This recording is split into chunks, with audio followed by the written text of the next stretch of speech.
O pesadelo começa com uma visão sinistra. O garoto está preso em uma ilha flutuante, engolida por uma névoa densa e destroços de eras perdidas. No meio daquela ruína, um vulto sombrio o chama para o vazio. O moleque desperta no pulo, o coração saindo pela boca, mas engole o pavor e finge que é só estafa de tanto estudar. O transe é cortado pelo pai, que o apressa para a rotina de sempre. Mal sabe o jovem que sua mente agora está conectada ao caçador mais letal que já pisou na Terra. A segurança do mundo ruiu quando torres colossais rasgaram o chão e furaram o céu, virando a história do avesso. No meio do apocalipse, o irmão mais velho dele conseguiu fazer uma última chamada. Com a voz falhando, mentiu que estava tudo bem antes do silêncio absoluto. Com a rede morta e o caos reinando, o governo mandou geral vazar. Antes de baterem em retirada, a mãe deixou um recado desesperado na parede, rezando para que o filho encontrasse o caminho se voltasse. Sem olhar para trás, a família se jogou no desconhecido.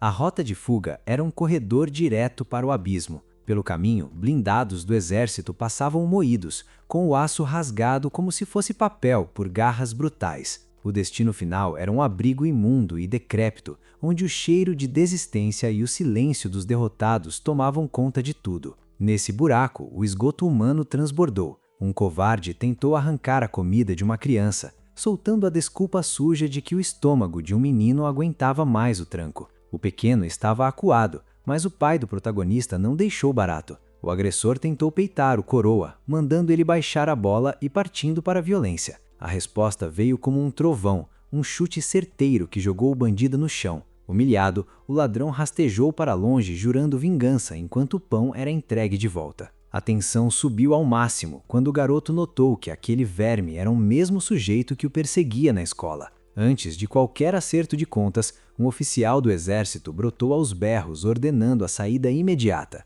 Um civil tentou questionar, mas o soldado calou o cara na hora. O tempo tinha acabado. O som de carne sendo rasgada vindo lá de fora explicava o motivo. O pânico explodiu. Sentindo o cheiro da morte, o garoto empurrou os pais na direção dos caminhões. No instante em que a defesa cedeu, o horror ganhou forma. Feras bizarras de cabelos brancos invadiram o lugar, trucidando quem estivesse na frente. A briga por comida virou nada perto do banho de sangue. A multidão se esmagava na tentativa de sobreviver. Eram máquinas de matar nunca vistas. No desespero, o jovem agiu rápido e garantiu que os pais subissem no primeiro comboio militar. Ele tentou ir junto, mas o veículo entupiu de gente. Sem saída, correu para outro caminhão e saltou. Uma mão o puxou para cima, trazendo um sopro de esperança, mas o alívio virou veneno. Ao olhar para o lado, deu de cara com o valentão que seu pai tinha derrubado. O sorriso do sujeito era puro ódio.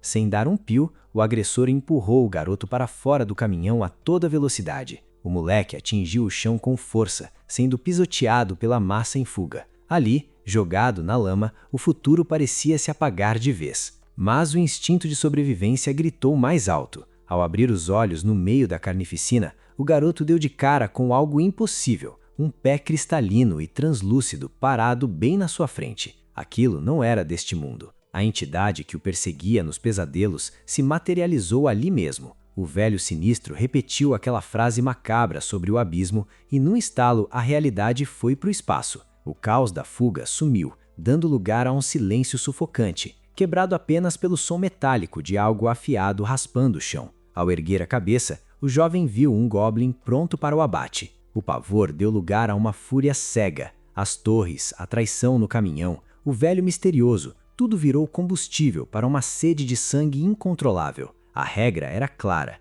matar ou ser matado. Ele agarrou uma pedra pesada e avançou contra o monstro, desafiando a morte olho no olho. O combate foi curto e selvagem. O garoto esmagou a cabeça do goblin sem piedade. No peito da criatura estirada, um número negro brilhava, indicando o nível, como em um videogame maldito. Do cadáver, um cristal negro brotou e zuniu direto para o peito do jovem, fundindo-se à sua carne. O resultado foi imediato. As feridas fecharam na hora, e uma potência absurda correu pelas suas veias. Ficou óbvio que, para evoluir, ele precisava trucidar aqueles seres e roubar sua energia. Agora, armado com a faca do Goblin, ele buscou abrigo, mas estava sozinho. A única rota era uma porta que dava para uma escadaria infinita na beira daquela ilha, que flutuava no vazio absoluto. Ele começou a descer, sentindo uma conexão bizarra com o lugar. Parecia uma fase de jogo onde a morte espreitava em cada sombra. Por um segundo, a ideia louca de que cair dali resultaria apenas em um respawn passou pela sua cabeça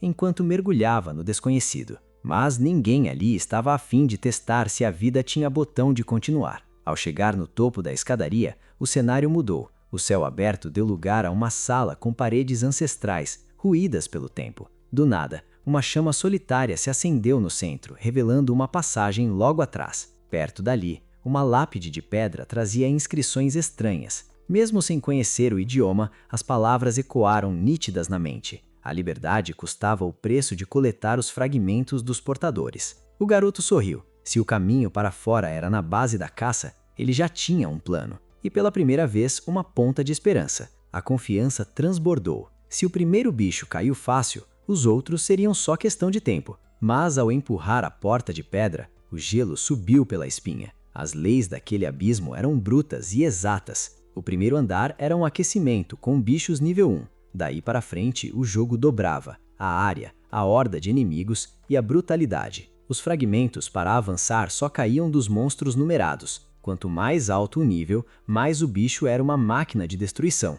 O problema era a tamanha da enrascada. Os andares viravam labirintos colossais, transformando a busca pela chave num desadelo logístico no meio de milhares de monstros. O relógio parou de fazer sentido. Anos, ou quem sabe séculos, se arrastaram, mas o corpo do jovem continuava firme, apenas cada vez mais mortal. O que antes era uma luta desesperada pela vida, virou um massacre unilateral. Agora, monstros de elite tombavam com um único golpe dele. Ao atingir o 15º andar, ele atropelou um exército de 1 milhão de criaturas sem recuar 1 milímetro. A ferocidade do rapaz eram poços em fundo. No 30º andar, a parada ficou insana. 500 milhões de monstros espalhados por um território gigantesco. A busca pela chave virou um jogo de gato e rato invertido, onde os monstros, morrendo de medo da força do invasor, escondiam os itens e se enfiavam em qualquer buraco para escapar do extermínio certo. Mas nem esconderijo subterrâneo salvava a pele das feras.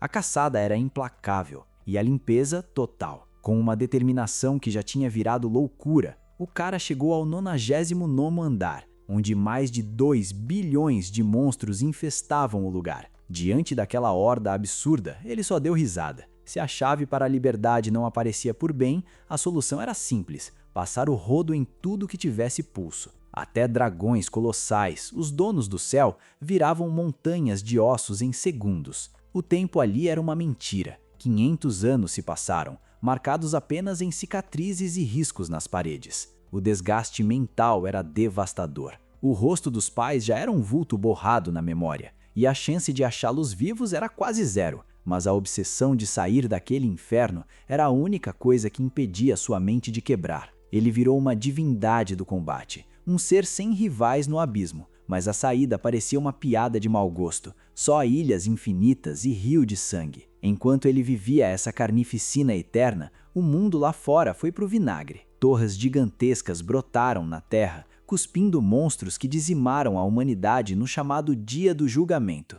Os sobreviventes que ganharam poderes criaram um sistema de castas e fundaram a Guilda dos Caçadores para tentar retomar o que sobrou. Sem saber nada de geopolítica ou do Novo Mundo, ele perseguia um lobo demoníaco pelas planícies, gritando para a fera parar só para ele conferir o número no peito dela. Do nada, correntes surgiram do vazio e amarraram o bicho. Vozes humanas ecoaram, berrando ordens sobre pergaminhos de teletransporte e pressa para terminar uma invocação. O lobo começou a flutuar, envolto por uma energia de transporte pesada. O choque foi imediato. Aquele portal que se abria acima do monstro poderia ser o bilhete de volta esperado por 5 séculos. Sem pensar 2 vezes, ele usou toda a sua força explosiva e se lançou na direção da luz. O chão rachou com a porrada do salto. Depois de 500 anos, ele não ia deixar essa chance passar nem que o mundo acabasse. Com um impulso violento, o guerreiro disparou pelo vácuo, grudando no lobo enquanto os dois eram sugados pelo portal. O sistema do abismo ainda tentou travar a saída, soltando alertas frenéticos de que era impossível levar 2 vidas ao mesmo tempo,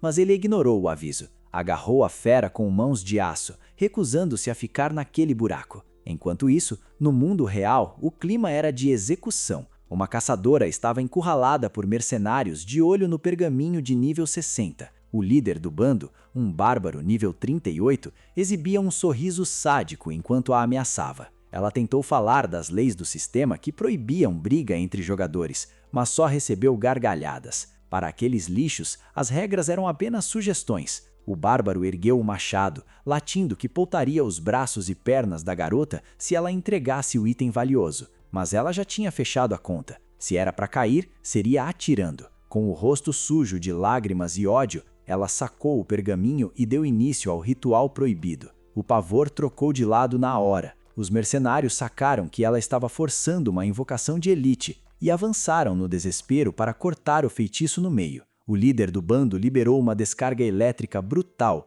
mirando um golpe fatal na cabeça da mulher. Por um tris, ela desviou e bateu o selo. O céu acima deles rasgou num redemoinho de energia negra. Um raio colossal castigou o pergaminho, soltando uma onda de choque que jogou todo mundo longe. O suor frio escorria. Eles sabiam que se aquela coisa saísse do portal, ninguém ali veria o sol nascer. A pressão no ar ficou insuportável, um sinal de que algo pesado estava cruzando a fenda. O pânico bateu forte. A ordem era fugir antes do desastre. Mas quando o clarão do raio baixou, a tensão virou um silêncio patético. Na frente deles, brotou um lobo infernal de nível 3. A decepção foi geral. Um dos capangas chegou a jogar um osso no bicho segurando o riso. A própria invocadora não sacou como um pergaminho daquele calibre trouxe algo tão medíocre. O destino parecia estar de deboche com o desespero dela, mas a piada perdeu a graça rápido. Num movimento bruto, uma mão atravessou o peito do lobo de dentro para fora. Com um esforço mínimo, a fera foi rasgada ao meio, jorrando sangue para todo lado. O que restou do bicho desabou, revelando uma figura humana que ninguém ali conseguia decifrar. O choque paralisou o grupo. Aquilo não estava em nenhum registro de monstros. O homem que saiu do portal puxou o ar com força, sentindo o gosto do mundo real. O nojo subia à garganta só de lembrar dos 500 anos apodrecendo naquele abismo desgraçado. Ele não segurou e soltou um grito de euforia que estremeceu o lugar. A liberdade era real. A aura de poder que ele soltava era tão esmagadora que os mercenários começaram a tremer sem querer. A risada insana do desconhecido gelou a espinha da invocadora. Para ela, aquele poder atropelava qualquer nível S que o país já tinha visto. Tremendo, uma das caçadoras juntou o que sobrou da coragem para perguntar quem ou o que ele era e por que diabos tinha saído dali. O homem cortou a gargalhada e, num rastro de velocidade impossível, brotou cara a cara com ela. O calor divergente de novo depois de 5 séculos era quase inebriante. Ele passou o braço pelo ombro da mulher, um gesto estranhamente comum para alguém tão letal, e mandou a única pergunta que interessava. Isso aqui é a Terra? Ao ouvir que sim, ele riu de novo, mas agora com o alívio de quem finalmente pisou em casa. A cena chega a ser ridícula. 2 sujeitos com armaduras bizarras, saídos direto de um videogame, avançam para um bote traiçoeiro. Eles acham que a emboscada tá ganha, mas o alvo nem pisca. O choque é seco. As lâminas batem no corpo do cara e estouram em 1000 pedaços, como se tivessem atingido uma barra de aço puro. O clima vira na hora. O olhar de quem deveria ser a presa agora transborda uma sede de sangue de dar nó no estômago. Diante daquela resistência impossível, os agressores travam. Um dos bárbaros, engolido pelo terror, gagueja perguntando que tipo de bicho é aquele. A resposta vem num flash. Para o protagonista, a realidade distorce. A fúria cega transforma o homem na sua frente em uma aberração do abismo que precisa ser apagada. O bárbaro é erguido pelo pescoço, sufocando num aperto de ferro. O carrasco fala baixo, de um jeito sinistro, exigindo o cristal que deveria estar dentro do monstro. O pânico é geral. Entre gritos desesperados e uma confusão mental absurda, os agressores imploram pela vida, jurando que não sabem do que ele está falando. Aquele som estridente traz a consciência de volta. O aperto afrouxa e o bárbaro desaba no chão, todo mijado e tremendo de pavor. A pressão ali é tão esmagadora que eles sacam o óbvio. Nem o maior caçador do mundo duraria 2 segundos contra esse sujeito. O grupo tenta bater em retirada, mas o medo é tanto que as pernas falham. A ordem para vazar é curta e grossa. Se não sumirem em segundos, o massacre começa. Eles fogem tropeçando nos próprios pés, deixando apenas o silêncio para trás. Mas o choque não acaba para quem ficou. Ao notar as cicatrizes brutais que rasgam as costas do homem, o invocador que assistia a tudo entra em transe. Aquelas marcas contam uma história de horror que não bate com a força bruta que ele mostrou. Uma coisa é certa, aquele não é um humano qualquer. A mente da mulher trabalha a 1000 por hora, tentando processar o impossível. Ela nunca ouviu falar de um humano saindo de um portal. Para ela, ele só podia ser uma criatura invocada. O transe quebra quando ele se vira e manda a pergunta direta. Há quanto tempo aquelas torres brotaram no mundo? A resposta vem com estranhamento. Ela explica que as torres já fazem parte da vida há 5 anos e que qualquer criança sabe disso. O homem recebe a notícia com desconfiança, afinal sua noção de tempo está fritada por 5 séculos de sobrevivência no abismo. Se aquilo é mesmo a Terra, o mundo virou outro. Confuso com as roupas dela e com o pergaminho, ele exige explicações. Com medo de levar um soco que o mandaria para o espaço, a mulher detalha o caos. O surgimento das torres trouxe um sistema para a humanidade,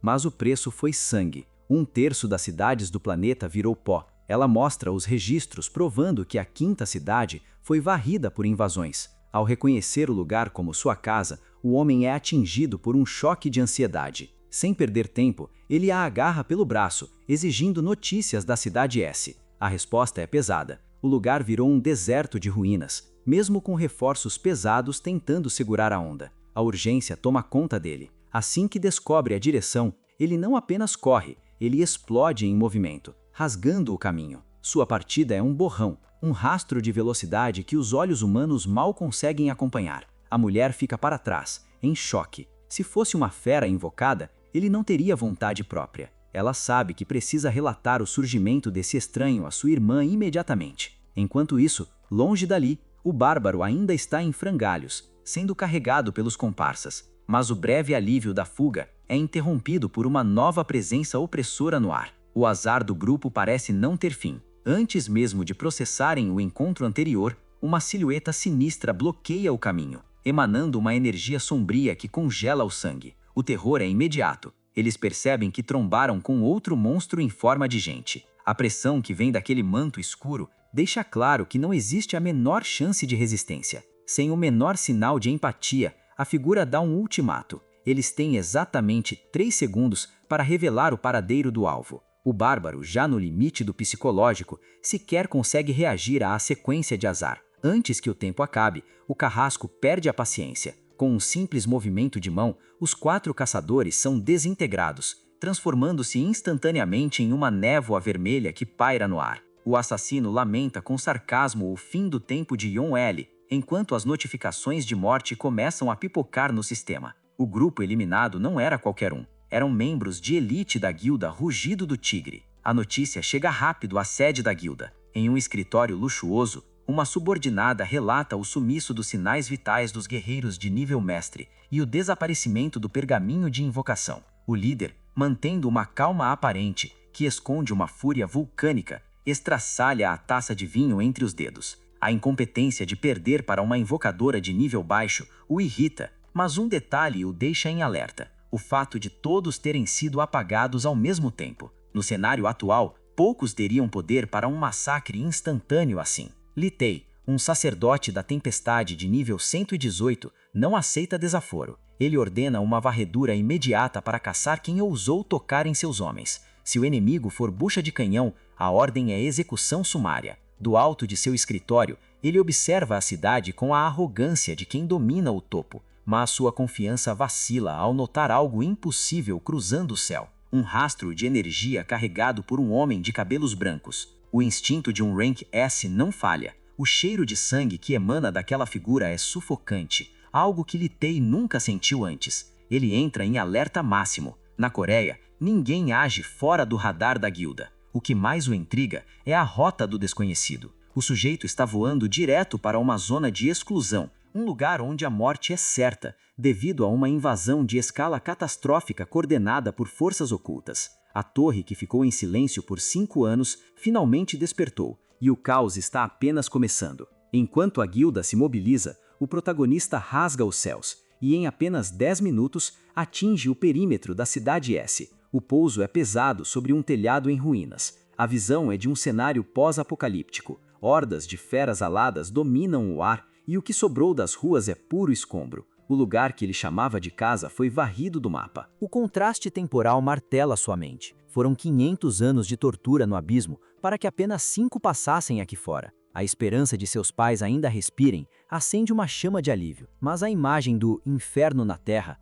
abaixo de seus pés, traz uma ansiedade corrosiva. A ideia de que seus pais estariam mortos pelo tempo era uma tortura constante, enquanto ele sobrevivia devorando entranhas de monstros para não sucumbir à fome. A obsessão pela família foi o que o impediu de quebrar a mente. Vivo ou morto, ele precisava voltar. O reencontro era sua única razão de existir. No meio desse turbilhão de memórias, um monstro batote comete o erro fatal de avançar. Não houve luta. A simples pressão da aura do protagonista estraçalhou a criatura de nível baixo no ar. A confirmação de que 500 anos lá equivalem a apenas 5 aqui renova suas forças. Seu pai, sua mãe e seu irmão ainda podem estar respirando. Ele avança até o antigo bairro, mas o cenário de vida vibrante deu lugar a um deserto de escombros, como se um terremoto tivesse engolido tudo. Curiosamente, a ausência de monstros ali indica que as feras buscam aglomerações, ignorando as ruínas isoladas. Ao parar diante da porta de sua antiga casa,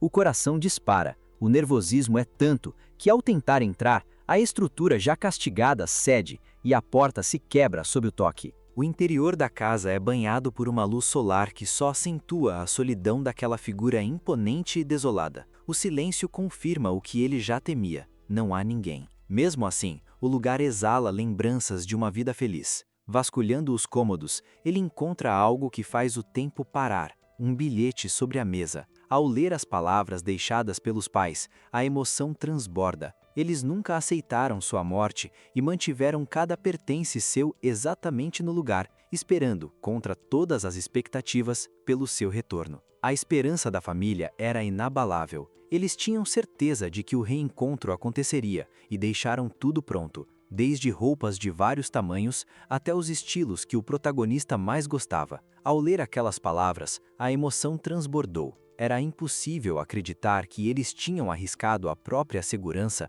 apenas para deixar aquele conforto preparado. Seguindo as orientações deixadas pela mãe, o armário foi aberto. Lá estavam as peças prometidas, além de um mapa detalhado apontando para o abrigo número 6 e um retrato da família. Aquela confiança cega da mãe no seu retorno tinha sido recompensada pelo destino. Segurando a foto, o peso de 5 séculos desabou. Aos 200 anos de isolamento, as feições dos pais já tinham sumido da memória, mas aquele registro trouxe cada detalhe de volta instantaneamente. O foco mudou ao encontrar uma adaga antiga na residência. Ao encarar o próprio reflexo na lâmina, veio o questionamento sobre a extensão do seu poder atual. O objetivo era claro: se pudesse dominar todas as criaturas desse mundo caótico, o apocalipse teria um fim. Sem hesitar, ele usou o metal afiado para cortar o cabelo comprido. A transformação foi rápida. Com roupas novas e o visual renovado, o homem desleixado deu lugar a um jovem de aparência impecável,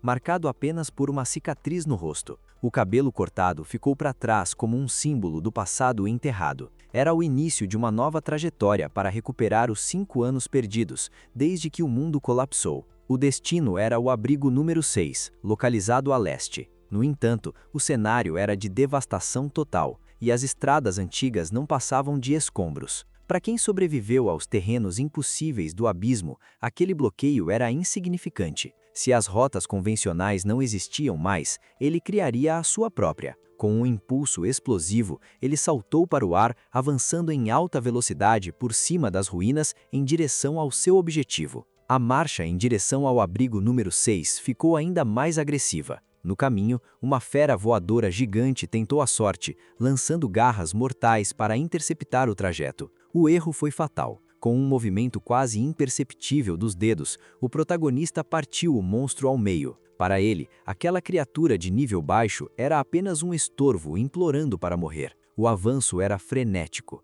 Saltos potentes entre prédios em ruínas faziam o concreto explodir a cada impacto, levando a velocidade ao limite extremo. Perto dali, 2 jovens que faziam a guarda bebiam para passar o tempo. Um deles achou que estava alucinando com o barulho, enquanto o outro reclamava do tédio. O ceticismo durou pouco. Um rastro de luz cruzou o céu sobre as cabeças dos guardas. Foi tão rápido que a visão humana não conseguiu processar. Enquanto uma apontava para o nada, o outro sentia apenas o deslocamento de ar violento atingindo seu rosto. A prova veio pela tecnologia. Um colega que filmava a área usou um modo de câmera lenta extrema para revisar as imagens. Só assim perceberam a verdade bizarra. Era um homem voando entre os escombros. A corrida foi interrompida pelo som de desespero vindo de baixo. Uma mulher clamava por piedade diante de um grupo de caçadores. Ela justificava sua presença ali apenas pela busca por comida, sem imaginar que encontraria sobreviventes naquela região desolada.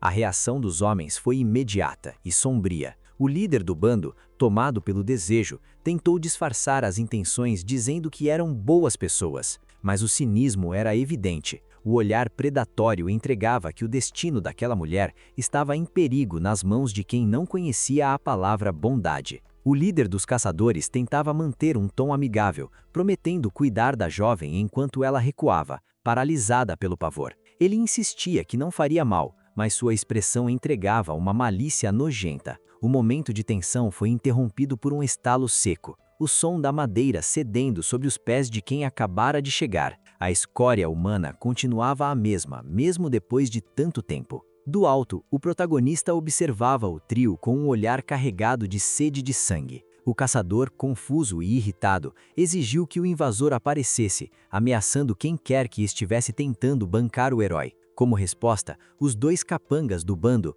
um armado com espadas duplas e outro protegido com escudo, avançaram com tudo, subestimando o jovem de cabelo branco que estava à frente. A reação foi um massacre de eficiência. Sem esboçar qualquer nervosismo, o protagonista desferiu um tapa brutal no rosto do primeiro atacante, jogando-o no chão como se nada fosse. O deboche interno era claro. Ele nem precisava se esforçar contra lixo daquele nível. Quando o segundo tentou um golpe de espada, o desvio foi seco. Os movimentos dos inimigos pareciam estar em câmera lenta. Em um contra-ataque ágil, ele agarrou o braço do caçador, fazendo-o sentir os ossos quase cederem sob a pressão. Desesperado e furioso, o agressor tentou usar o nome da guilda Rugido do Tigre para intimidar, sem saber que o homem à sua frente já tinha trucidado outros membros do mesmo grupo. O clima mudou quando o protagonista pronunciou o nome do líder, Chewingun. Com um gesto lento, ele afastou o cabelo do rosto,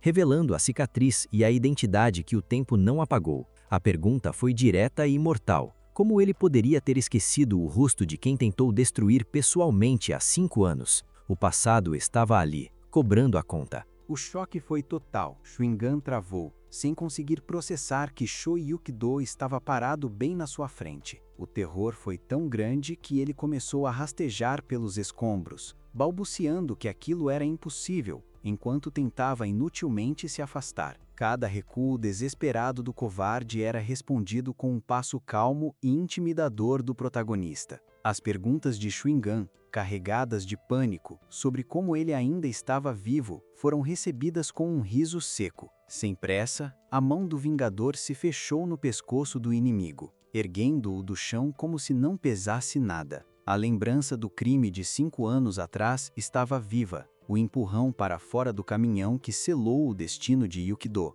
jogando-o em um abismo onde o tempo passava de forma cruel e distorcida. Séculos de sofrimento naquele lugar infernal moldaram quem ele era agora. Enquanto os ossos de Chewingun estalavam sob a pressão, o protagonista revivia a extorsão dos tempos de escola e a tentativa de assassinato que quase o destruiu. A força que ele carregava agora era esmagadora, quase como se uma entidade demoníaca estivesse sussurrando ordens de execução em seu ouvido. No entanto, a morte rápida parecia um presente generoso demais para alguém que se divertia humilhando os outros. A tortura psicológica e a impotência que Yukido sentiu no passado não foram esquecidas nem após centenas de anos. O plano era cobrar cada dívida com juros, destruindo a dignidade de Chewingun pedaço por pedaço, exatamente como ele fazia na juventude. Com um movimento brusco, o agressor foi arremessado ao solo,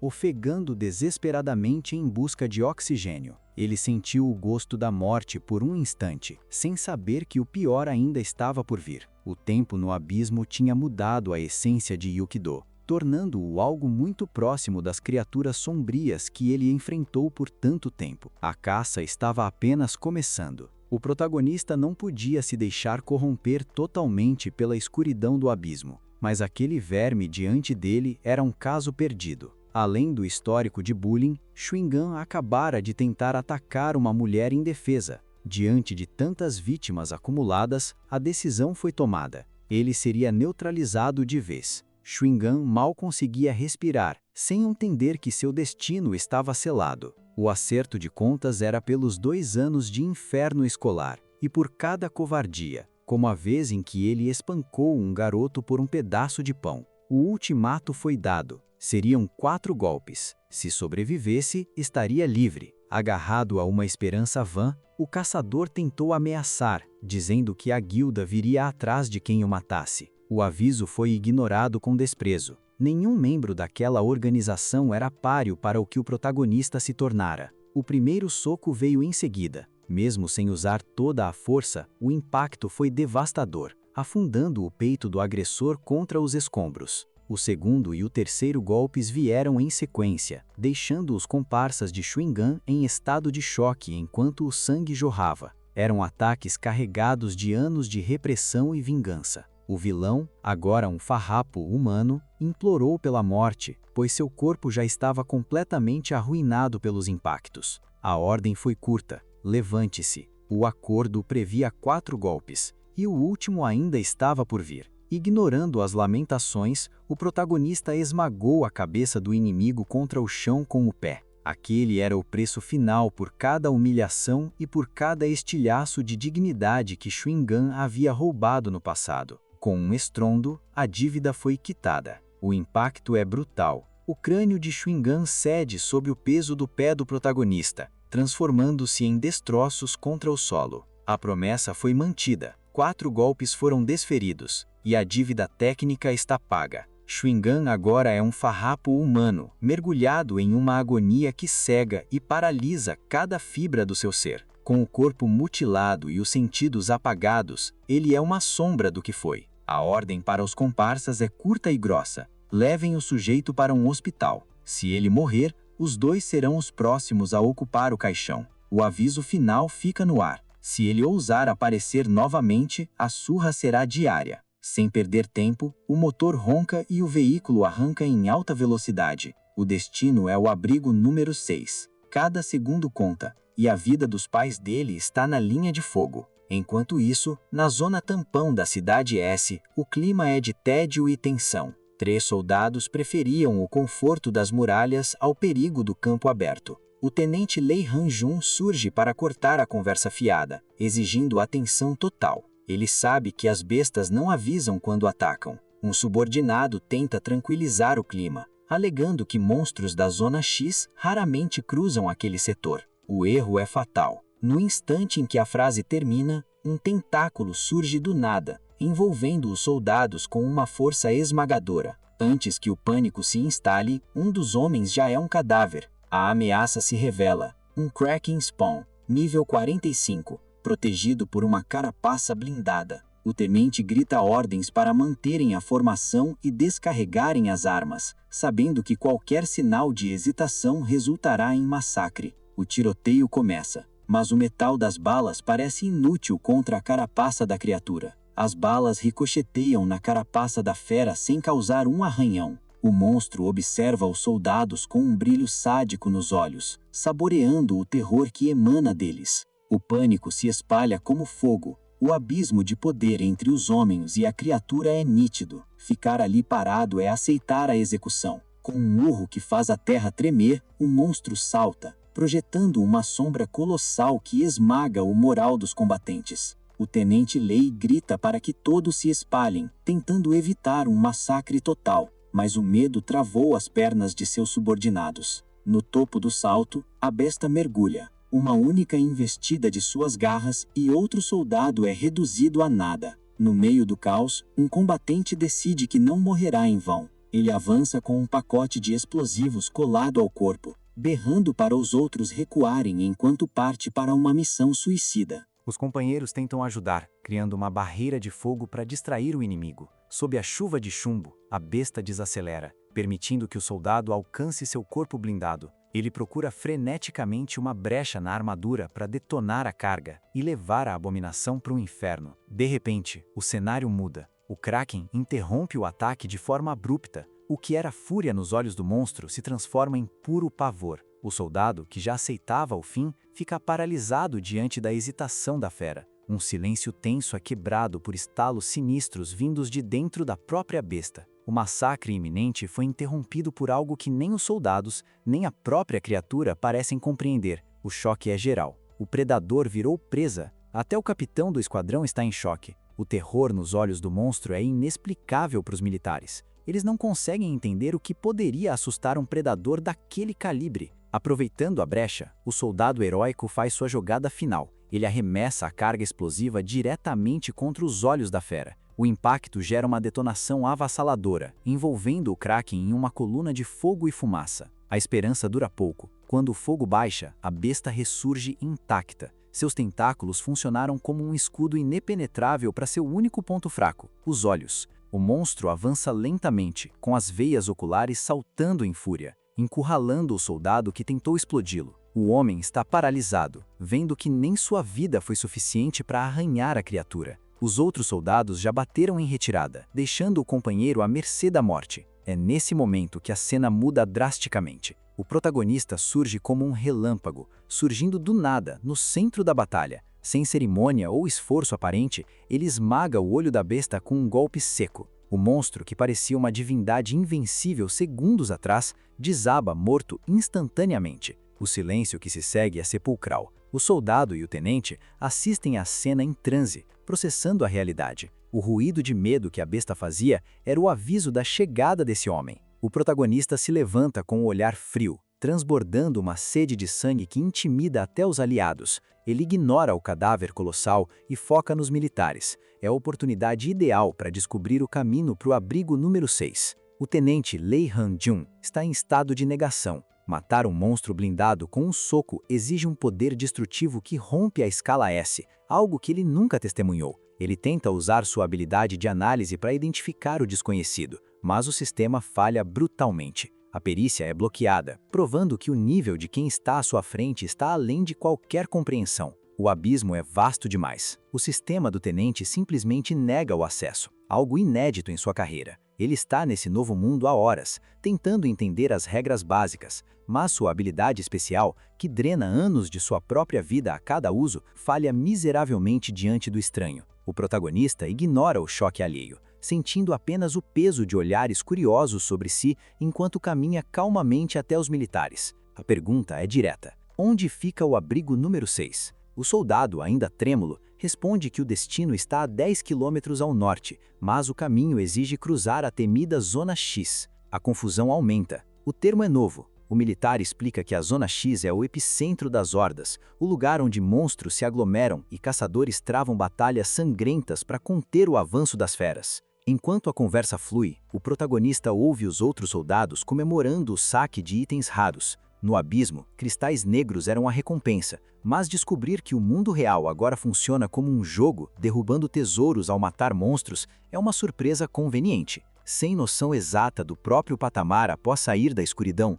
ele questiona o nível da criatura que acabou de obliterar. O soldado engole seco, suando frio. Um nível 45 é um pesadelo que um esquadrão inteiro mal conseguiria arranhar. A realidade é dura. Monstros que seriam lixo no abismo são tratados como catástrofes aqui. Ao ser questionado sobre quantas feras desse nível existem nos ninhos, o semblante do soldado cai. Não passam de uma centena. Se fossem comuns, a raça humana já seria história. Satisfeito com as respostas, o protagonista dá as costas para partir, deixando os sobreviventes em choque com a autoconfiança dele. Antes que possa desaparecer, o soldado corre para alcançá-lo, implorando por um momento de sua atenção. O pedido do soldado é feito com um arco de respeito profundo. Ele implora por uma intervenção na Zona X, acreditando que um caçador daquele calibre é a única esperança para salvar as vidas que restam naquele inferno. O caminho para o abrigo número 6 já exigiria cruzar aquela região. Então, o acordo é selado com naturalidade.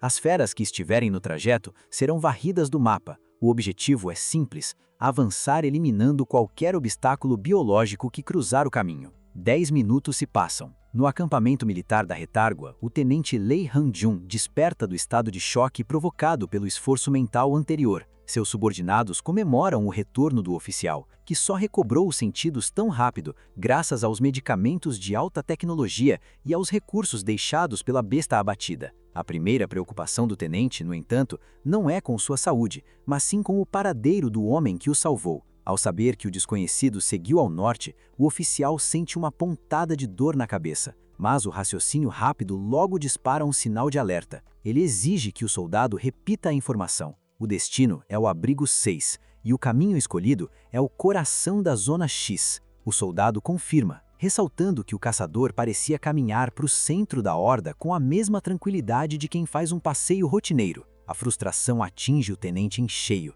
Ele vira o rosto tomado por uma mistura de raiva e impotência. Ter encontrado alguém com aquele poder destrutivo e deixá-lo marchar sozinho para uma zona de extermínio era um desperdício tático imperdoável. Ou pior, um possível suicídio assistido pelo descaso. O pânico se instala no rosto do tenente. Ele exige contato imediato com o centro de comando, convicto de que o homem que o salvou está marchando direto para o abatedouro. Os subordinados estranham a urgência, mas o oficial sabe que o relógio é o verdadeiro inimigo agora. Cada segundo que passa aproxima o desconhecido do fim. Com o coração acelerado, ele monitora o tempo enquanto a mensagem de emergência é disparada pelo rádio. A dúvida surge entre os soldados. Por que acionar o alto comando por causa de um único civil? A resposta do tenente é carregada de gravidade. A Zona X não é apenas um ninho de feras. Por questões de segurança nacional e sigilo militar, aquela área foi demarcada como uma zona de bombardeio iminente. O local está prestes a ser varrido do mapa por artilharia pesada. No centro de comando, o clima é gélido. Juan Tong, um poderoso mago de fogo de nível 58 e comandante da operação, autoriza a conexão da chamada vinda da linha de frente. O tenente Lee Han-jun reporta a situação sob o código de comunicação duplo W342, relatando o encontro com o caçador misterioso que agora caminha sobre a mira dos canhões. A reação do comandante é de puro desprezo. Ele encara o relatório como uma confissão de incompetência, questionando se o tenente ligou apenas para admitir que perdeu o controle da situação. Mesmo acuado pela hierarquia e pelo poder esmagador de Juan Tong, o tenente insiste na interrupção do ataque ou em um aviso de emergência. Ele sabe o que viu. Aquele homem não é um civil comum, e perdê-lo seria um erro estratégico irreparável para a humanidade. O interesse de Juan Tong foi fisgado na hora quando o tenente insistiu que o estranho no campo de batalha era alguém fora da curva. A dúvida era uma só: qual o rank desse cara? O problema é que o tenente não tinha a resposta, já que seus sensores sequer conseguiram ler o nível de energia do sujeito.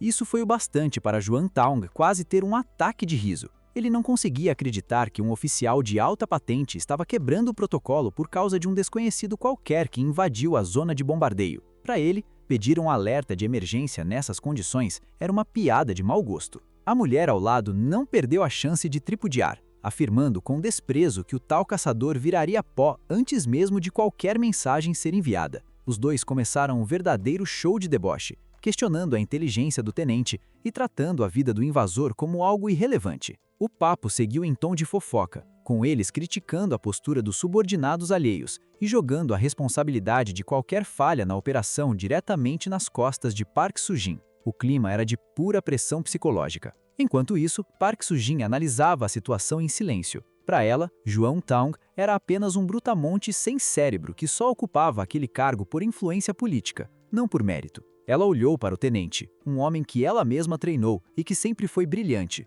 Ver alguém tão sensato arriscar a própria carreira para salvar um desconhecido a fez perceber que aquele estranho não era um caçador comum. A insistência do tenente em proteger o estranho deixou claro para Park Soo-jin que o sujeito não era um qualquer. O subordinado, sem coragem de encarar a superior, mantinha a cabeça baixa enquanto o silêncio dominava o ambiente. Park Soo-jin precisava agir com cautela. Não podia peitar o grandalhão influente ao seu lado, mas também não queria descartar o instinto do seu melhor homem. A decisão veio de forma calculada. Ela deu um ultimato ao tenente, oferecendo uma única chance para ele se explicar. Se os argumentos não fossem convincentes, a operação seguiria, e ele seria direto para a corte marcial. Era a jogada perfeita para manter as aparências e ainda deixar uma porta aberta. O tenente travou. Ele mal conhecia o caçador misterioso e sabia que se caísse em um tribunal militar, os poderosos fariam o que quisessem com ele. A mulher que acompanhava o grupo tentou apaziguar, sugerindo que ouvissem a justificativa, o que irritou Juan Taung.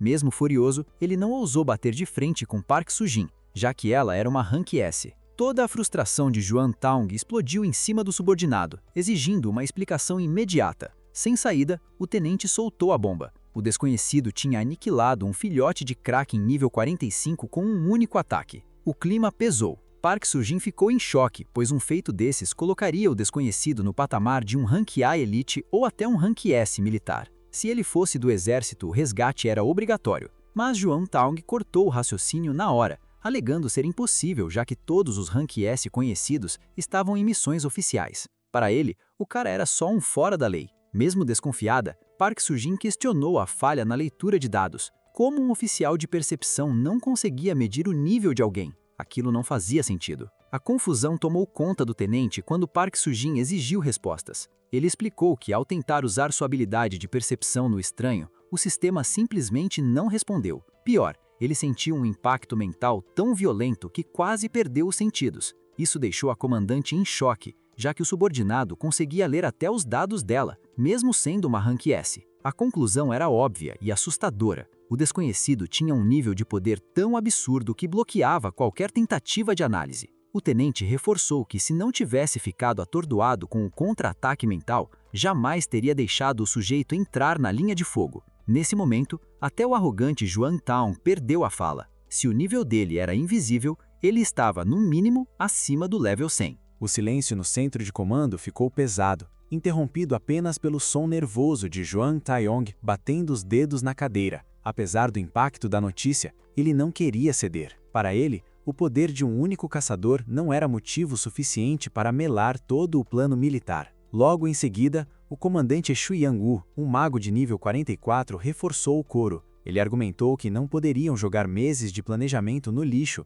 por causa de uma incerteza. A operação era gigantesca, envolvendo 4 corpos de exército para cercar a área e limpar as feras que sobrevivessem às bombas. O maior medo era que um alerta de emergência atraísse todos os monstros de uma vez para um único ponto, criando um efeito dominó que destruiria toda a região. O soldado não pensou 2 vezes. Em um movimento brusco e carregado de adrenalina, ele avançou e arrancou a chave da viatura diretamente do cinto do tenente Lee Han-un. O oficial ficou estático por um segundo, processando a audácia do subordinado, enquanto o resto da equipe na loja assistia à cena com os olhos arregalados. O plano era uma loucura total. Ele pretendia cruzar a linha de frente e entrar na zona de bombardeio por conta própria, para dar o aviso ao caçador misterioso. O relógio estava contra ele, marcando apenas 6 minutos para o início do massacre aéreo, transformando aquela tentativa em uma missão suicida, onde cada segundo valia uma vida. Agora, com a chave na mão e o pé no acelerador,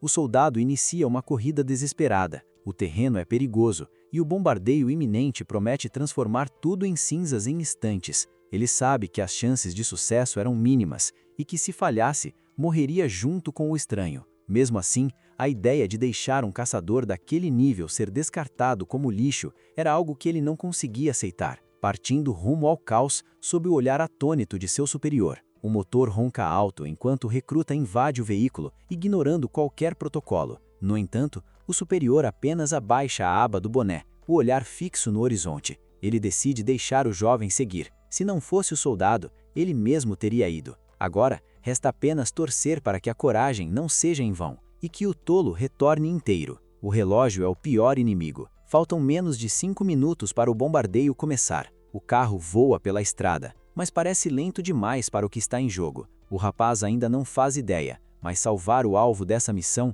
é garantir o futuro da própria raça humana. Ele segue pelo setor leste, o pé colado no metal, sufocado pela ansiedade de não encontrar nenhum rastro do caçador. Se não houver sinais ali, o pior terá acontecido. Ao se aproximar da perigosa Zona X, o medo trava sua mão por um instante. O alto-falante está ali, mas usá-lo é como acender um sinalizador para todos os monstros da região. É um convite para suicídio. O tempo não para, e a contagem agora marca 2 minutos para o ataque total. Entre o pânico e o dever, ele entende que sua vida é um preço pequeno para manter aquela esperança viva. Ele agarra o microfone, decidido a gritar para o mundo, mas no segundo em que abre a boca, o soldado sente o peso do fracasso subindo pelo peito. O carro continua em alta velocidade, mas sua voz está morta. Ele tenta gritar no microfone, mas apenas o silêncio trêmulo sai da garganta. 10 segundos de pura humilhação se passam. Ele se odeia, chamando a si mesmo de lixo, e covarde, sentindo que mancha o uniforme que veste.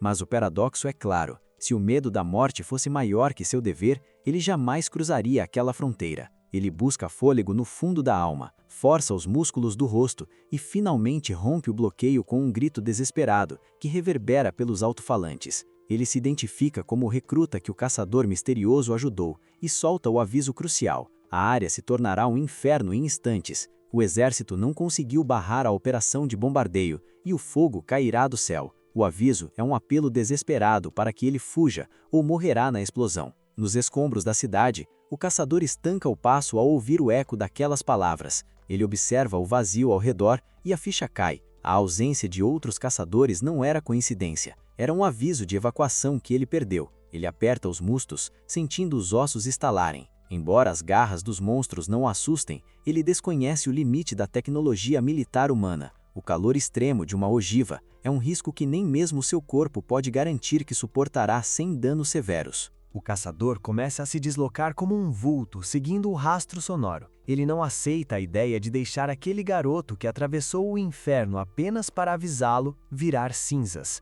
Enquanto isso, o soldado já está em frangalhos, as lágrimas beirando os olhos enquanto dirige pelo setor central sem encontrar ninguém. O relógio não perdoa. Faltando poucos segundos para as 17 horas, o som do alto-falante cumpre seu papel cruel. Um bando de criaturas aladas detecta a vibração e mergulha do céu como flechas. O soldado olha pelo retrovisor e vê a morte se aproximando velozmente. O erro foi fatal. Sua voz salvadora foi o que selou seu destino. Às 16h59 e 38, ele faz a curva final, esperando o impacto. As mãos do soldado esmagam o volante. O instinto manda fugir, mas a lealdade o trava. Às 16h59 e 49, ele soca o freio. A consciência fala mais alto que o medo. Ele sabe que se abandonar o posto agora, o caçador ficará às cegas, sem qualquer chance de escapar da chuva de fogo que se aproxima. Ele decide continuar transmitindo, mesmo sendo um alvo fácil, mas o plano é interrompido quando uma besta colossal despenca do céu, bloqueando o caminho e fazendo o asfalto rachar. O rapaz congela, o terror desligando seus sentidos. Ele nem percebe quando o vidro da janela vibra com batidas rápidas. Ao virar o rosto, encontra o caçador ali, encarando-o com uma calma desconcertante. O alívio do soldado é quase imediato, mas a pergunta do guerreiro corta o momento. Ele quer saber se a ameaça das bombas é real. Não há tempo para explicações. O relógio crava 17 horas. O som começa como um assovio agudo e distante, vindo direto do quartel-general. Em um piscar de olhos, o céu é riscado por mísseis que mergulham sobre a cidade, transformando o concreto em um oceano de chamas. Quando a onda de choque e os destroços dos prédios voam na direção do carro como projéteis, o caçador age. Ele golpeia o solo com uma força brutal, fazendo paredes de pedra sólida brotarem da terra instantaneamente. Com uma das mãos, ele desvia os entulhos maiores, criando um escudo absoluto. Enquanto o veículo e o soldado permanecem intactos no epicentro do caos, o centro de comando observa o massacre tecnológico de 5 direções diferentes. O bombardeio na área X foi cirúrgico e devastador. Convencido da vitória, Huang Taejong ordena que os drones sobrevoem a fumaça para contar os cadáveres dos monstros e rastrear sobreviventes. No entanto, o clima na sala de controle muda drasticamente. As telas não mostram sinais de vida, mas os sensores estão disparando de um jeito que ninguém consegue explicar. No centro de comando, a curiosidade dá lugar ao espanto. Os segundos passam e uma das operadoras aponta para os monitores com os olhos agarrados. As criaturas não fugiram, elas continuam exatamente no epicentro da explosão. O choque atinge o alto comando, pois os cálculos eram claros. Nada abaixo do nível 50 deveria ter sobrevivido àquela temperatura e impacto. O armamento pesado falhou. Park Soo-jin ordena que os drones façam um reconhecimento detalhado. As imagens das câmeras remotas invadem a tela principal, revelando uma cena impossível. Uma redoma de energia vermelha pulsa ao redor das feras, agindo como um escudo impenetrável que absorveu toda a força do bombardeio. Enquanto os analistas tentam entender como monstros teriam tal habilidade, a câmera foca no topo de uma das criaturas. Um homem de capuz e cabelos brancos está em pé ali, observando o caos. A conclusão é imediata. A proteção vem dele. A transmissão, porém, dura pouco. Em um movimento coordenado, as feras atacam os aparelhos cortando o sinal abruptamente. Uma segunda unidade de drones é enviada para tentar manter a vigilância, mas assim que o equipamento sobrevoa o grupo, uma mão monstruosa o agarra no ar. O drone é esmagado como uma folha de papel, transformando-se em uma bola de metal retorcido, antes da tela ficar preta. Com a comunicação na Zona X totalmente cortada, o clima no quartel-general se torna fúnebre. Park Soo-jin encara o vazio com uma expressão sombria, questionando a eficácia de uma operação que prometia ser definitiva. Uma ideia perturbadora começa a ganhar força em sua mente. Os monstros não estão apenas resistindo, eles estão demonstrando inteligência e eliminando propositalmente os olhos do exército no céu. Se as bestas aprenderam a caçar a tecnologia humana, o jogo mudou completamente. O pânico se instala no comando assim que a gravidade da situação fica clara. Park Soo-jin não perde tempo e exige a evacuação imediata de todos os civis e soldados das áreas residenciais próximas. A ordem agora é recuar e blindar as muralhas. O objetivo é um só: impedir que qualquer uma daquelas feras rompa o isolamento da Zona X. Mas um relatório de campo interrompe o caos com uma informação bizarra. Os monstros ignoraram os civis e estão marchando em massa para a Zona B22, como se algo os estivesse puxando para lá. Soo-jin percebe a conexão na hora. Aquele é exatamente o setor para onde o sujeito misterioso se dirigiu. O que diabos está atraindo as feras para esse ponto específico? Sem hesitar, ele lança todos os drones restantes para tentar desvendar o que está parando o avanço das criaturas. Enquanto isso, o silêncio volta à Zona 2 após o fim dos bombardeios, revelando um cenário de devastação total. O soldado, ainda em choque por estar vivo, desce do carro trêmulo. Ele tenta se aproximar para agradecer, mas me encontra em um estado de alerta absoluto, com os olhos fixos no horizonte. Minha ordem é curta e grossa. Ele precisa dar o fora dali. Agora, se eles sobreviveram à explosão, os monstros também sobreviveram e estão vindo com tudo. Antes que ele possa reagir, vejo um vulto cortando o ar e jogo o garoto no chão. Não era um monstro, mas o que restou de um drone militar que foi arremessado como projétil contra nós.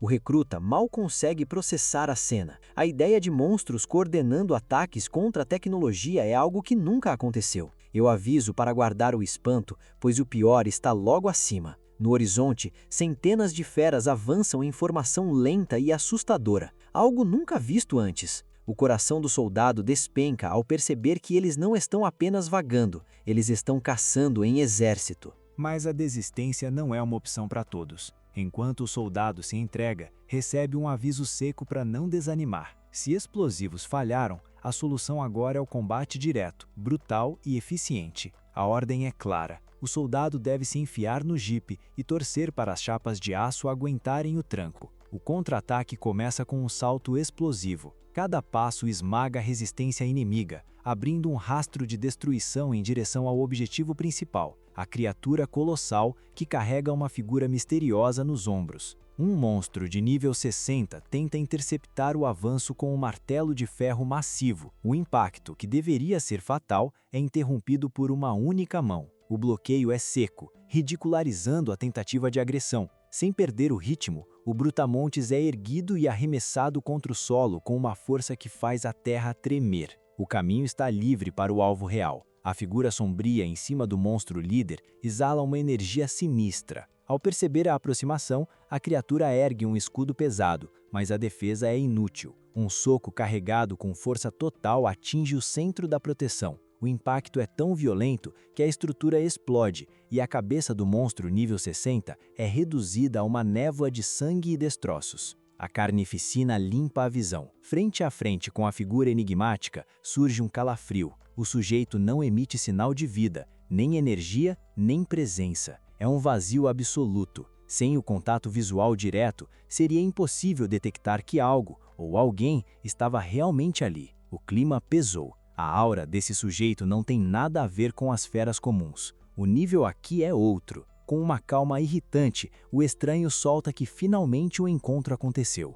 Em um piscar de olhos, algo bizarro rola. A cabeça que foi decepada simplesmente ignora as leis da física e volta para o lugar, regenerando como se o golpe anterior fosse um erro irrelevante. O choque maior não é nem a cura, mas o fato de a criatura dominar o idioma humano. O monstro abre a boca para acusar o protagonista de roubo, exigindo seus pertences de volta. Sem entender nada sobre que carga teria furtado, o herói apenas observa a risada sinistra do oponente. A palma da mão do inimigo brilha em um tom vermelho vibrante enquanto ele decreta a sentença. A dívida será paga com sangue. Lâminas negras e letais surgem do nada, flutuando como invocações prontas para o abate. O vilão esmaga uma das armas com as próprias mãos para mostrar poder, mas a demonstração não intimida. Aquilo não faz nem cócegas na barreira defensiva do protagonista. Com o olhar gélido, o herói inverte o jogo, aponta a arma invocada contra o dono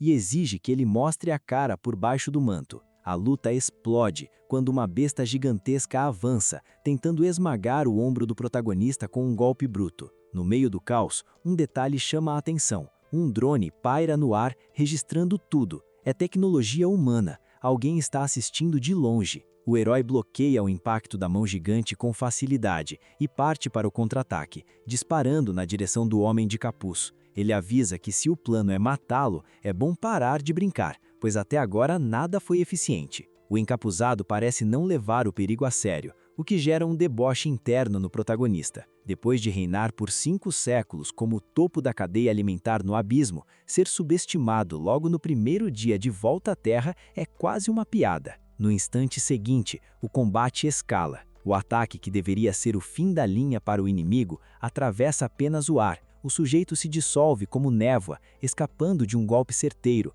e a arma acaba atingindo o ombro de uma fera por acidente. A confusão é total. Como alguém some assim? Mas o mistério dura pouco. O homem de capa ressurge lentamente, parado aos pés do monstro, olhando para os humanos com um nojo evidente, como se estivesse diante de algo insignificante. Ele levanta a mão e o vento começa a girar ao seu redor. A verdade aparece ali mesmo. Ele controla as feras. Com um comando cerco, ele ordena que os monstros estraçalhem os drones e eliminem qualquer testemunha. Em um prédio em ruínas ali perto, um soldado opera o equipamento remotamente e vê sua conexão ser cortada. Ele respira fundo, satisfeito por ter gravado o vídeo a tempo, mas entra em choque ao analisar as imagens. Na tela, ele vê a figura do guerreiro solitário e liga os pontos. Aquele homem é o caçador lendário que enfrentou hordas inteiras sozinho. Só pela postura no vídeo, o soldado sente o peso de uma força absurda. Ele tenta entrar em contato com o comandante para relatar a descoberta, mas o destino é cruel. Uma garra monstruosa surge nas suas costas. O bicho não o mata de imediato, ele apenas fecha a porta silenciosamente, trancando o soldado em uma armadilha sem saída. É o fim da linha, e ele sabe que virou uma presa fácil. Enquanto isso, a situação lá fora piora. Criaturas com tentáculos escalam as paredes do edifício como polvos gigantes. O mestre das feras solta uma gargalhada alta e ordena que seus servos matem todos sem piedade. No meio do caos, o herói recorda as palavras do soldado. O sacrifício daquele homem foi para que o caçador fugisse e sobrevivesse, pois só alguém com aquele poder poderia salvar o povo. Agora, com o veículo do aliado esmagado sob toneladas de escombros e os monstros fechando o cerco, o combate atinge um nível desesperado. O líder inimigo precisa cair agora. Com o plano traçado mentalmente, o protagonista se lança do alto, mergulhando direto para o campo de batalha. A estratégia é óbvia: decapitar o comando para desorientar o exército adversário e poupar seu povo da carnificina. Ao tocar o solo, o tempo vira um luxo caro. A prioridade é uma limpeza rápida e letal, mas o monstro gigante não facilita e desfere o primeiro golpe. O herói recua num reflexo puro, sentindo o ar vibrar com a mudança de nível do oponente. A fusão da fera com aquele homem elevou a força bruta para um patamar perigoso. Enquanto escapa das garras da criatura, o homem misterioso avança com tudo. O impacto visual é um choque. O rosto do oponente é um espelho, uma cópia idêntica. Não há tempo para crises existenciais. O impostor invoca uma lâmina negra carregada de uma energia sinistra e pesada. O vilão Grone que vai recuperar o que lhe foi roubado e jura a morte do ladrão do abismo. A espada é arremessada com sede de sangue, mas o movimento é lido antes mesmo de terminar.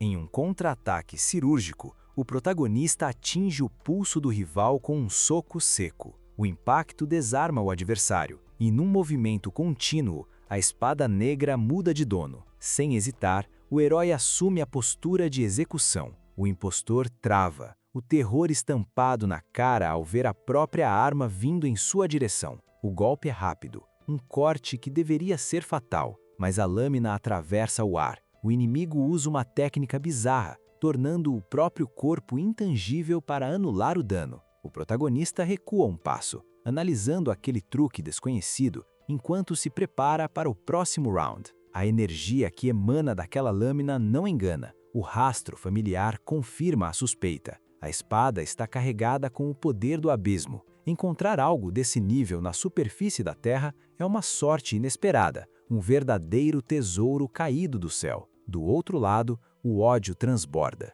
O sujeito de capuz, espumando de raiva, despreza quem só sabe tomar o que é dos outros. Com um simples movimento de garra, ele faz a arma se desintegrar em cinzas instantaneamente. A demonstração de força deixa claro que o abismo tem segredos brutais ainda não explorados. A luta vai subir de nível e o caos está só começando. Antes de resolver a parada, a prioridade é tirar o soldado da linha de fogo. Com uma pergunta rápida sobre medo de altura e uma resposta negativa, o plano entra em ação. O veículo inteiro é erguido do chão. O aviso é curto: segure firme, porque o trajeto até o quartel-general vai ser um solavanco só. Mas o vilão percebe a jogada e sorri com malícia. Ele enxerga a proteção ao soldado como uma fraqueza fatal. Para ele, os fortes não servem para cuidar dos fracos, mas para esmagá-los e subir ao topo. Com as mãos transbordando energia sombria, ele lança um ataque devastador.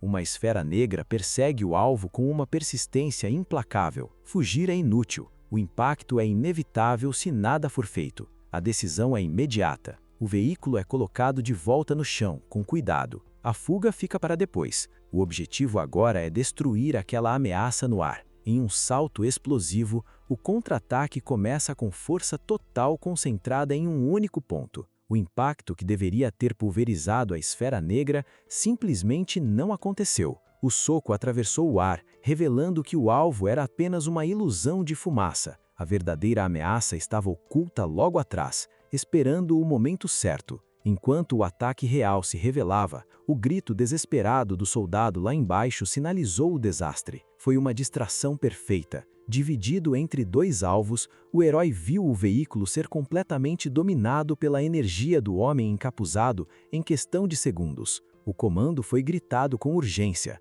pule do carro imediatamente. Qualquer fratura seria melhor do que enfrentar o que estava por vir. Mas o inimigo foi mais rápido. Vinhas sombrias brotaram do metal, envolvendo o soldado enquanto o vilão sussurrava promessas sádicas em seu ouvido. Em um estalo cruel, o que pareciam cordas flexíveis se transformaram em lanças rígidas, perfurando a lataria e o corpo do aliado de um lado ao outro. Ao avançar desesperadamente para tentar um resgate impossível, o herói deu ao encapuzado exatamente o que ele queria: a visão da derrota. O vilão se alimentava daquele ódio, gargalhando enquanto explicava que o sofrimento alheio era seu combustível. Com um simples movimento de garra, os espinhos foram partidos, mas o cenário era macabro. O corpo do soldado não caiu, ele permaneceu suspenso, movendo-se de forma antinatural sob o efeito da necromancia. O inimigo agora usava o cadáver como um troféu articulado.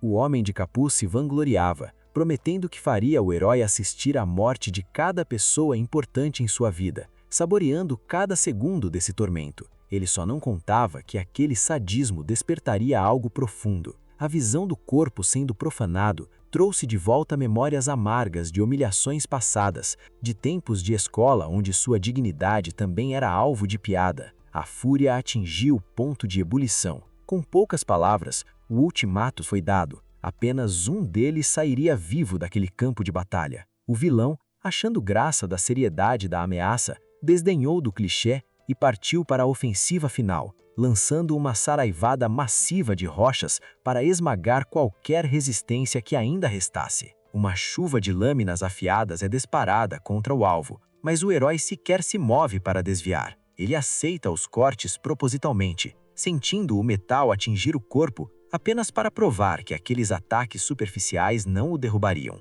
Por fora, uma calma forçada. Por dentro, a fúria atingia o nível de uma erupção vulcânica prestes a explodir. Num piscar de olhos, ele some do campo de visão do inimigo, reaparecendo no solo em uma base de combate pesada. O veredito é seco. Lixo como aquele não merece o ar que respira. Concentrando cada grama de energia no punho, o herói se prepara para o impacto final. O homem de capa, percebendo que a força do golpe é capaz de distorcer o próprio espaço ao redor, não é tolo e foge da trajetória, desaparecendo de cima do veículo. O soco é desferido com um estrondo ensurdecedor. A simples onda de choque do movimento pulveriza todas as farpas e defesas que o vilão havia deixado para trás. O olhar do herói varre o local em busca de Rhys, com o desejo fervendo de esmagar o crânio do oponente no primeiro descuido. No meio dos destroços e da fumaça, o corpo do soldado começa a cair. O herói o ampara com cuidado, impedindo que o cadáver seja profanado mais uma vez. O peso da culpa é esmagador. Envolver um inocente naquele caos foi um erro que agora custava uma vida. O corpo é colocado com reverência dentro do carro, selado com uma promessa silenciosa: sangue será pago com sangue. A vingança agora é o único motor. A velocidade do herói explode, transformando-o em um borrão que cruza o campo de batalha. Ele surge na frente do vilão antes que o inimigo consiga sequer piscar. O soco vai direto ao alvo, mas o homem de capa usa o poder do abismo para deslizar pela realidade, esquivando-se por milímetros e ressurgindo nas costas do herói com um sorriso arrogante. O vilão começa a zombar, chamando-o de novato e dizendo que tentar lutar sem dominar o abismo é um suicídio anunciado, mas a arrogância o cega. Enquanto ele fala, o herói solta um deboche interno. A armadilha estava armada. Em um movimento reflexo e brutal, o punho do herói chicoteia para trás, atingindo o rosto do inimigo em cheio com as costas da mão, interrompendo o discurso com um som de osso quebrando. O impacto é seco e brutal. O rosto do homem de capa beija o asfalto com força e o corpo dele é arremessado para trás, capotando várias vezes até parar com um baque metálico. O herói limpa o sangue dos nós dos dedos com total indiferença. A pergunta é direta: por que tanta arrogância se ele não consegue nem segurar o tranco? O vilão precisava de uma surra para entender o próprio lugar. Mesmo atordoado, o encapuzado ordena que seus monstros criem uma barreira, tentando desesperadamente ganhar alguns segundos para bater em retirada. Com um olhar de pura confusão, ele questiona como foi atingido daquela forma. A resposta vem em um movimento que parece teletransporte. O herói ressurge na cara dele, chamando-o de idiota. As pessoas evoluem, e aquele era o fim da linha. O vilão iria para o túmulo fazer companhia ao soldado que matou. O pavor finalmente domina o inimigo. Ele nunca enfrentou alguém que aprendesse e se adaptasse tão rápido. Percebendo que a morte é certa se a luta continuar,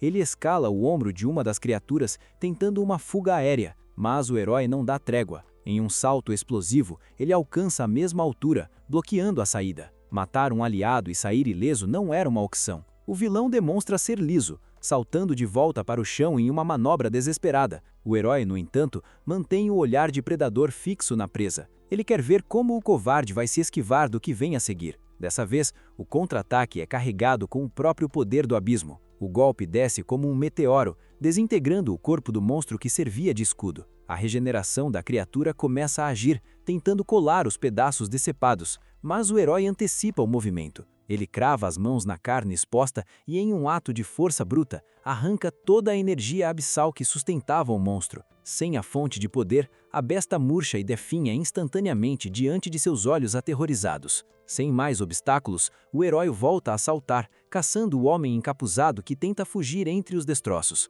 O cerco está fechado. O homem encapuzado, acuado e transbordando ódio, apela para sua cartada final. Em um grito desesperado, ele ativa a união das sombras, drenando instantaneamente a energia abissal de todas as criaturas ao redor para fortalecer a si mesmo. Uma aura esmagadora explode de seu corpo, gerando uma pressão tão violenta que a visão do herói chega a embaçar por um instante. No meio desse turbilhão, um vulto cruza o campo de batalha e quando a poeira baixa e o silêncio retorna, o vilão sumiu sem deixar rastros. Ele sacrificou todo aquele poder apenas para garantir uma fuga covarde. O herói arranca os restos de suas roupas destruídas e as joga no chão, aliviado ao notar que, apesar do estrago, a foto de seus pais continua intacta. Ao abrir a porta do veículo, o cenário é desolador. Sem a influência da necromancia, o corpo do soldado finalmente descansa, imóvel. Com o peso da culpa apertando o peito, ele retira o pingente do pescoço do aliado como lembrança e cava uma cova ali mesmo, dando-lhe um enterro digno. A morte daquele homem era um erro que ele carregaria consigo. A fúria ressurge ao pensar no inimigo, aquele reflexo sombrio que carregava seu próprio rosto. O aviso cruel do encapuzado sobre matar quem ele ama ecoa em sua mente, transformando a preocupação em urgência. O alvo era claro, o abrigo número 6. Sem perder um segundo, ele parte em disparada, movendo-se como um relâmpago pela estrada para interceptar o vilão antes que o pior aconteça. O que ele não percebe é que cada segundo daquele confronto brutal foi registrado por um drone de vigilância. 15 minutos após sua partida, Park Yu-jin chega ao local com suas tropas, ordenando uma varredura completa para garantir que nenhum inimigo tenha restado. No entanto, o choque toma conta do destacamento quando os soldados analisam as gravações. As imagens mostram de forma inacreditável a aniquilação total de todos os monstros pelas mãos de um único homem. O clima de tensão é palpável. Até uma caçadora de Rank S sente um calafrio ao analisar o cenário de destruição. A ordem para as tropas é clara: vasculhem cada dado dos drones e não deixem passar nada. Os rastros da batalha contam uma história impossível. Lee Han-jun não apenas sobreviveu ao bombardeio pesado, como varreu sozinho um ninho inteiro de monstros, um feito que desafia a lógica até para os guerreiros mais poderosos do mundo. No meio do entulho, a equipe de Park Yu-jin encontra um drone intacto. O cartão de memória está em perfeitas condições, funcionando como uma caixa preta do massacre. Ao dar o play nas imagens, Sujin assiste a tudo com atenção absoluta. Entre os destroços e o caos, surge a figura de um homem de cabelo branco. Para ela, o mistério começa a ganhar um rosto. Aquele é o caçador que mudou o rumo da luta. Enquanto a líder foca na estratégia, o trabalho sujo de coleta de espólios continua. Um soldado acaba tropeçando em uma mina de ouro. Entre os restos dos monstros, itens de alto nível brilham intensamente. Um frasco com uma poção rara de aumento permanente de mana e uma adaga real de Rank A estão ali, dando sopa. Mas o que realmente faz os olhos dele brilharem